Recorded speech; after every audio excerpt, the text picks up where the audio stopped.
बाया मी बाजारला जाऊन येते काय, तोपर्यंत तू घराकडे लक्ष ठेव. अगं मम्मी तू गेलीस की ती शेजारची कविता आणटी येऊन पप्पा संग गप्पा मारत बसत्या. बाया असं बोलायचं नाही. चल तू पण माझ्यासोबत बाजारला. हा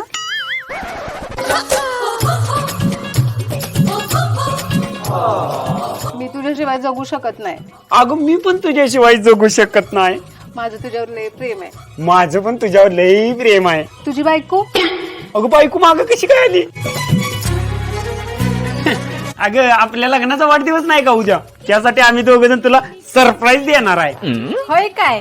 मी पण तुम्हा दोघांनी मोठं सरप्राईज देणार आहे. कसलं? ती बघा तिथं सकाळी सीसीटीव्ही बसवलाय. खतम, बाय बाय, टाटा.